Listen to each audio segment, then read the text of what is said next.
Let's prepare ourselves. If you'll put your hand over your eyes, and I open my eyes to see the spiritual truth today. My ears, I open my ears to hear the spiritual truth today.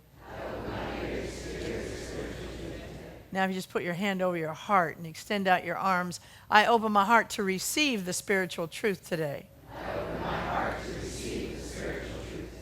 The spiritual truth that I'm working with today is that God does not get hung up in your drama. God does not get hung up in your drama.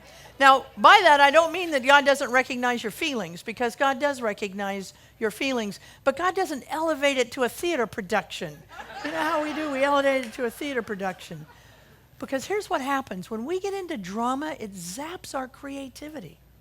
It dims that light that we were sent here to be. That's what we're sent here to be, is the light of God's love. We do it in a number of different ways, but when people come and say, what is my purpose in life? I always know what their purpose in life is, because it's the purpose in life that each of us have. It's the same purpose, and that's to shine the light of God's love wherever we go. We do it uniquely. We do it in different ways. But our purpose is to, and you can't do that when you're all so hung up in drama. Now remember, I'm not talking about a God in the sky. I'm not who will rescue us from our troubles. No matter how hard we pray, oh God, rescue me from this. Oh God, rescue me from that. We all do it. I do it. You do it. We all do it. It's the wrong prayer. Now don't get me wrong. What I do, the most important thing I do all day is pray. It's the most important thing I can do. But it's not, prayer is not the rescue remedy that some of us have been brought up to think that it is.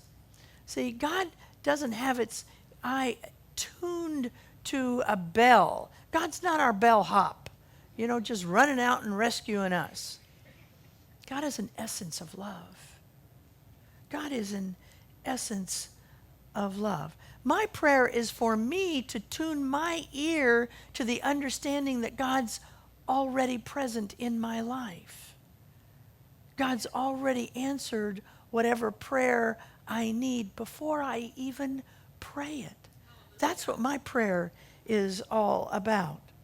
See, God is not a God in the sky, but an essence of love. An essence of love that has one motive, and that motive is to love you deeply. To love you. That's the motive that God has. God is all-powerful, all-knowing, and is present everywhere. And by that, I mean that everywhere you go, God is with you. God is with you in your remorse of those mistakes that you've made. God is with you in your accomplishments, those things that you're proud of. God is with you in your fear. God is with you in your backsliding, on your commitment that you've made to yourself. Everywhere you go, God is right where you are. God's not there to console you. That's a human need. Being consoled is a human need, and it's a legitimate human need. But it's filled by our family, by our friends, by our practitioners, by our posse. That's who consoles us. See, God is the way to your good. God is the very source and the supplier of your good. That's what God is in your life. You need bread? God is bread. And not hung up in how bare your cupboards have been. You want to restore a relationship or get a new relationship going in your life? God is that relationship, and does not get hung up in how many relationships you have screwed up in your life. If what you need is self-confidence, God is the swagger in your step. If what you need in your life is sobriety, God is the very sobriety that you're looking for, and doesn't get hung up in how many times you've slipped and slid around. God is the source and the supplier of your good. Well, how do I get there? Okay, I'm good. I like that idea. I'm fine with that idea. How do I get to that place? Because I want some of those things. I want to restore a relationship. I want sobriety. I want love in my life. I want money in my life. How do I get there? You get there by understanding spiritual law in your life and becoming in harmony with it. Now, it sounds easy. It's simple, but it's not so easy because we've learned a lot of bad habits along our way. But we have to first understand what it is, spiritual law. If you understand physical law, physics, if you get up on the roof and you jump off, you're going to go splat. That's what's going to happen to you. And it doesn't matter what language you speak, what color you are, who you love, where you live, how much money you have in your bank account, how many mistakes you've made, does not matter. Get up on the roof, jump off, splat. You can't change that. Okay? The spiritual law works with the same mechanical finality. That's how spiritual law. If we give out love, love will come back to us. Every time, all the time. Now look, we get messed up with this one particularly because when we put out love to Charlie, and Charlie better I went to this church in West Sacramento, and she said, I put out love, Charlie, and I'm putting out love to you. You better love me back. Charlie might not love you back, okay? But love will come back to you. Don't be so narrow. Just look for love. Don't worry about Charlie. It might be Henry. Might be Shirley in this church. I just can't say who it might be. I don't know. But you put out love, and love will come back to you, because that's how spiritual laws work. And when we get that at a deep enough level, then we begin to reap the benefits of God being our source and our supply. Well, I want to spend some weeks looking at these things called spiritual laws, spiritual principles, and I'm going to do it. You know, Ernest Holmes changed my life. Ernest Holmes helped me understand that I don't have any enemies in life anymore. Now, most of you have been going here long enough, you know that I spent a long time on what my father used to call the lunatic fringe of the left. And if you're on the lunatic fringe of the left in this country, you have to have enemies. Because in order to go out and do the work we did, which I don't regret, by the way, I did it, it's done. It was done with a good heart. It wasn't very successful, but it was done with a good heart. If you go out and do that work, you must have enemies, because that's what feeds you. See, Ernest Holmes taught me I don't need any enemies. Ernest Holmes taught me I live, as our young brother said, in a friendly universe. Now, if I could have gotten that at his age, oh, my life would have been so different. But I got it at this age, a more mature age. Okay? He changed my life. And really, we have to study him in order to do it. Now, you know that I say 4 things, and then before I say the 4 things that we believe, the 4 foundational beliefs, I say the words, many, many, many, many, many. Donna always says, will you stop saying that? Just one many is enough. It's not enough for me, okay? I have to say many, many, many, many. Okay? Because we have a lot of beliefs. And I have 4. Ernest Holmes boiled his down to 13 in an essay he did called What We Believe. And we're going to take a couple of these throughout the next couple of months. I'll sprinkle them around. But today's is the first one, and it says this. We believe in God, the living Spirit Almighty, one indestructible, absolute, and self-existent cause. This one manifests itself in and through all creation, but is not absorbed by its creation. The manifest universe is the body of God. It is the logical and necessary outcome of the infinite self-knowingness of God. We believe in one God at CSA. We say all paths lead to God. All these paths and more lead to God. That's what Ernest Holmes did. By the way, Ernest Holmes didn't write down anything new. He didn't write, and I don't say anything you don't already know in your heart.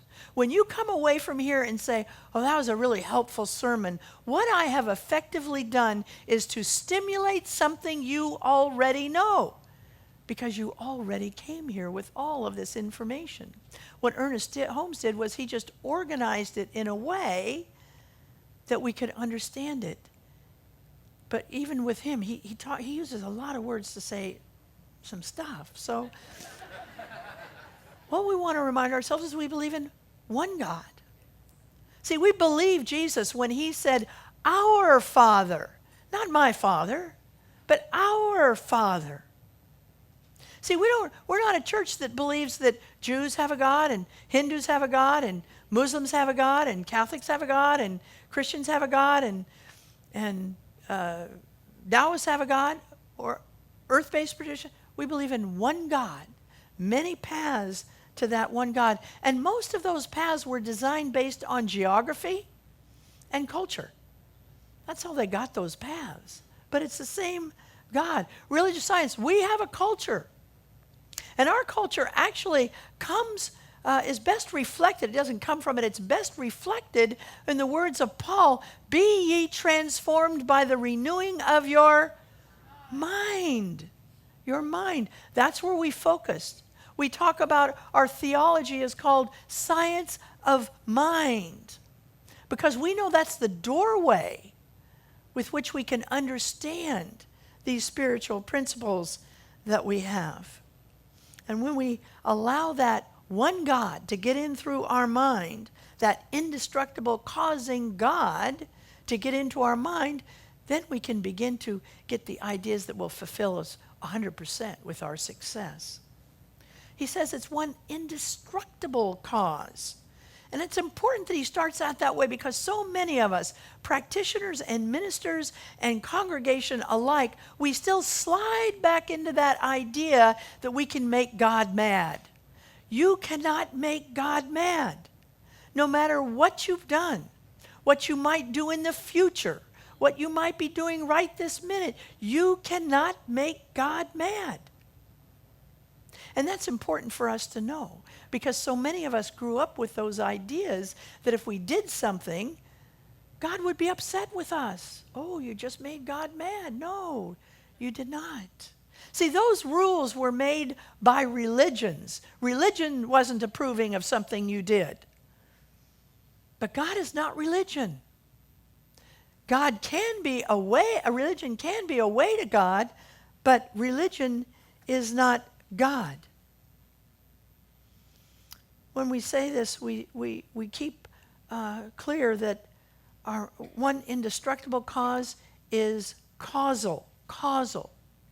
God causes things to happen. Say that with me. God is causal.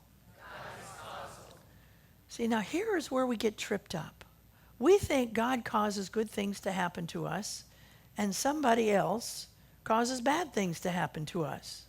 But the truth is, God causes everything to happen to us, and it's all good. In this church, we say it's all God and it's all good. Now, what we have to do is to be aware that what we're saying is not God, happy and good are the same. Happy and good are not the same. Sometimes that what has happened to me has been the best that could have ever happened to me, but it did not make me happy.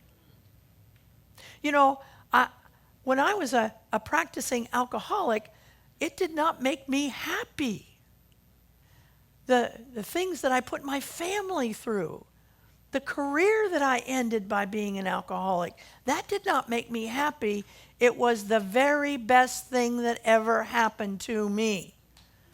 And the reason is because it moved me to God.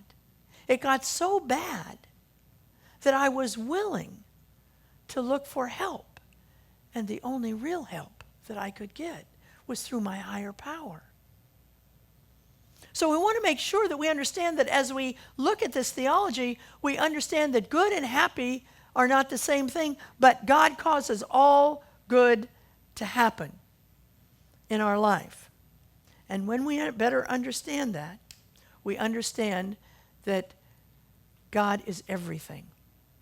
God is everything. And when we understand that, then we get to understand that God's done God's job. See, I break into a cold sweat when I hear spiritual teachers say to me, God's given you everything God's going to give you. And I think, oh no. I need a little more here. But what they're teaching me is that God has already given me everything. And if I don't see it manifest in my life, it's because I'm blocking it in some way in my life. See, I frequently pray for peace or compassion or patience. A lot of times I pray patience, a big prayer of mine, patience. Maybe you also. Sometimes it's money. Please send me $400,000, whatever it is. I do those kinds of prayers. Are they the wrong prayers? Actually, yes and no. They're good prayers because they set the stage for me. This is what I want. This is my desire. But what I have to know is they're kind of pre-prayers. Because the real prayer has to be, God, help me to recognize where it is right now, where I have it coming right now. Where is that healing?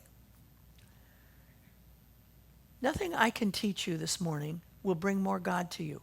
Nothing. There is absolutely nothing I can teach you that will bring more God to you, because God, you have the full measure of God right where you are. You have the measure of God that Jesus had. You have the measure of God that Buddha had. You have the measure of God that Lao Tzu had. You have the measure of God that the person you admire the most has right now. And if you're willing to, you can find God everywhere, even in the mirror. And in fact, that's where you should look for God first, is in your mirror, because it's inside of you. The Hindus teach us that God is closer than our very neck vein. There's a parable that the Hindus share, and that is that God gave all of the power to this one tribe of people. And so they were wondering where to hide it. And they thought maybe we should hide it in the bottom of the sea. And they said, no, we can't hide it there because somebody could actually find it if they had a deep enough submarine. Well, maybe we should hide it on the highest mountain. Well, no, because there are mountain climbers who could climb it there. And so they said, maybe we should hide it in the desert. Nobody goes to the desert. Yes, but they could go to the desert and they would find it there.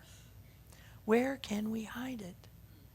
And one of the sages came up and said, we will hide it in the heart of every human being, because nobody will ever think to look at it there. That's where God is. That's where God is in our life. Well, and it's important for us. It's actually the focus of my whole ministry, is to help myself and all of us understand that that's where God is in our heart. And we have to stop letting some sorry story from our past fool us into believing that it's not there anymore. Whether it's a story, yeah?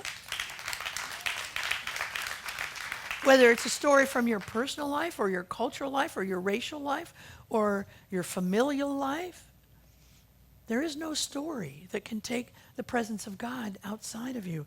Let's look at the second sentence in this long old thing. The one manifests itself in and through creation, but is not absorbed by its creation.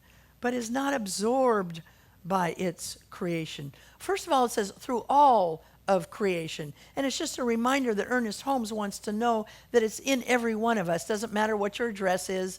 Doesn't matter what if you're listening to this online in a prison, or if you're listening it, in Trump Towers or wherever else you're listening to it from, that God is everywhere through all people. Well, no matter what your color, your accent, your spiritual practice. But you can't be absorbed by your creation. See, now here is the thing that we want to remember. We want to remember that we don't want to get into drama, and that's what it's saying here. It's not absorbed by your creation. Don't get into drama with it. But we want to be careful, because we are spiritual beings living a human experience with human hearts and human feelings. And we want you to understand that real feelings should be attended to. Real feelings must be attended to. In fact, we should be attending our feelings to a spiritual practice level. It's the strongest flag you will have pointing you, telling you that you are not in harmony with spiritual law, that you could be about to go splat. Our feelings are the strongest thing that will tell us. So if you need to cry, cry. If you need to throw a pillow, throw a pillow. If you need to string a group of obscenities together and shout it where little children can't hear it, do that. Attend to your feelings. Now here's the key to the spiritual practice of attending to your feelings. Keep the ball in your court. Keep your attention on your feelings, not who's causing your feelings. You know, I belong to a tribe, and they often remind me, keep your eyes on your own plate. And what they're telling me is sometimes I get jealous because other people can have hot fudge sundaes. Now, could I have one? Yes. Is it good for me? No. So I'm trying to choose not to have a hot fudge sundae, but in fact, I get mad at those people who are. Why? Because they can have one and I can't. See, jealousy is one of those things that we have to be really, really careful of as spiritual beings. But we have to make sure that what we're doing is looking just at ourselves. It's not anybody else's responsibility to curtail their behavior so I won't have feelings. That doesn't mean that I don't get to look into my own feelings. Do not get absorbed by your creation. Don't get stuck in your stuff. You know, God doesn't get stuck in your stuff. God's not going to call Gabriel and Peter and say, oh, now you know what she did, you know. God's not going to do that. And the whole point of Ernest Holmes writing these out is for us to be able to duplicate the nature of spirit. That's what we want to do. We want to reflect who we really are, which is the God beings that we really are. And jealousy isn't one of those things. Getting stuck in our drama is not duplicating the nature of spirit. And when we can get that deep enough, we become the healers that we were sent here to be. We begin to understand at a deep enough level that no condition has power over us. No person has power over us. No place has power over us. We get that at a deep, deep, deep level when we begin to understand not to get hung up in our drama. Let's take this message into prayer, knowing that there is only one power. It's the power of love and harmony and joy, and it's just the power of power that loves us. God has one motive, to love us. I give thanks for that. I give thanks for this choir for bringing us ministry straight to our heart. I give thanks for Taylor for just that beautiful writing and for the being that he is who could come up with it. I give thanks for Justin and the band, for their support, all of the ushers. I just give thanks. I release this word into the law, and together we say, and so it is.